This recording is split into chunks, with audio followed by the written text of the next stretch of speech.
આજે તો તમારા બેનની હતી કામ ઉપર રજા અને આમે વયો તો તમારા બેનને તાવ, એટલે પછી તમારા બેન તો નાય બાઈને થઈ ગયા તૈયાર અને તાવ હતો ઘણો, પણ રસોઈ તો બનાવવી જ પડે. મોડા ઊભા થયા હતા, પછી રસોઈનો ટાઈમ થઈ ગયો હતો એટલે આપણે આ લોકોને કરવાની હતી રસોઈ બની ગઈ. એક બાજુ શાક ને એક બાજુ રોટલી. તાવ આવ્યો હતો એટલે રસોઈ બનાવીને પાછા આપણે વયા ગયા આરામમાં. ઘડીક વાર હુતા એટલે આ બધાએ મને ઉઠાડી દીધા.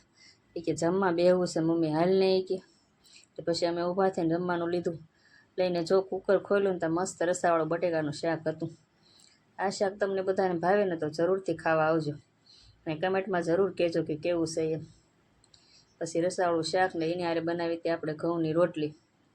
બાજરાનો રોટલો કરવાનો હતો પણ તેવડ નહોતી. તમારા બેનને આવી ગયો તો બહુ તાવ, એટલે પછી રોટલીમાં ચલાવી લીધું. અને પછી આ હતું રાતનું મઠનું શાક.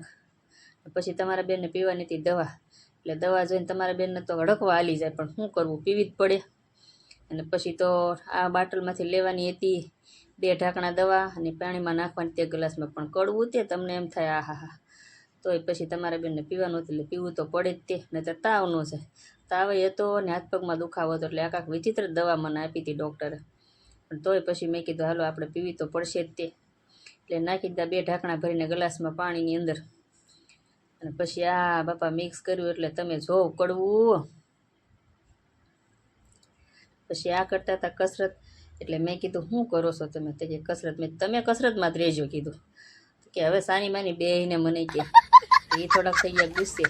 પછી કસરત કરતા હતા એટલે પછી આપણે હતું ઘણું બધું કામ, પણ તોય તે પછી મેં કીધું હાલો તાવ હતો ના કરવા તો દુકાનનો હિસાબ, એટલે થોડોક હિસાબ લઈ લીધો હાથમાં. મેં તો લાવો થોડુંક લખીને આપણે હિસાબ કરી નાખવી.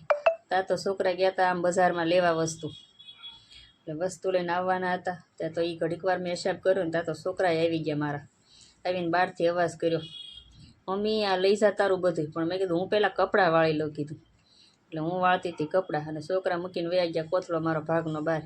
પછી તો આપણે આ કપડાં વાળવાનું લીધું. ઘડીક ચક્કર ચડ્યા, પણ તોય ધીમે ધીમે કરતાં આપણા કપડાં બધા વળાઈ ગયા. અને કપડાં વાળીને બરોબર નવરા થયા ને ત્યાં બોલ્યા અમારા જીતેશ કુમાર, તારા ભાગનો કોથળો બહાર પડ્યો છે. એ કે મીંદડું આવશે તો હમણાં ખેંચીને વયું જશે. તો આપણે ઊભા થઈને ગયા ભાગનો કોથળો લેવા. લઈને આવ્યા અંદર ઘરમાં, અને ઘરમાં લાવીને અંદરથી પડીકા ખોલીને જોવાનું તૈયાર કર્યું આમ કે હું લાવ્યા છે એમ છોકરા. ત્યાં તો બોલ્યા પાછા, એ કે તાવ છે તો હક લેતી નથી, જે લાવ્યા હોય વેચવાનું જ છે ને. એ કે ભાગ આપણે તો એવા માણસને જોયા વગર તો હોરી જ ન વળે. તો પછી એક પડીકું કાઢ્યું ને બીજું પડીકું કાઢ્યું ને ત્યાં તો ભૂંગળા ને બબલા ને. પછી મને કે લાઈક શેર સબસ્ક્રાઈબ કરવાનું કહી દે. પછી મેં કીધું કાંઈ વાંધો નહીં મિત્રો, કરી